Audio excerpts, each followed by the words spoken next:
ദൈവനാമം മഹത്വം ഉണ്ടാവട്ടെ. ലോകത്തിൽ എല്ലാ വൻകരയിലും സുവിശേഷം ശബ്ദിച്ചുകൊണ്ടിരിക്കുന്നു. ഇന്നും ഇന്നലെയും സുവിശേഷത്തിന്റെ അലടികൾ അവിടെ മുഴങ്ങുന്നു.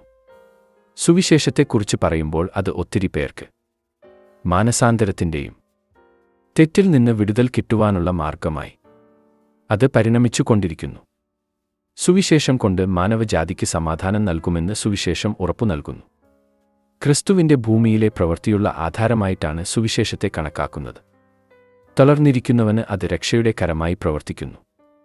അവന്റെ ജീവിത പ്രയാസത്തിന് ഒരു താങ്ങായി അത് ദൈവശക്തിയായി പ്രവർത്തിക്കുന്നു. അതാണ് റോമർ അധ്യായം വാക്യം 1:14 പറയുന്നത്: സുവിശേഷത്തെക്കുറിച്ച് എനിക്ക് ലജ്ജയില്ല.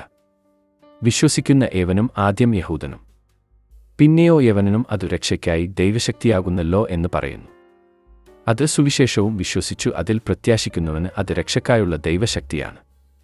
ദൈവം എല്ലാവരെയും ധാരാളമായി അനുഗ്രഹിക്കട്ടെ. സ്നേഹത്തോടെ പ്രിജു ചോറ്റാനിക്കര.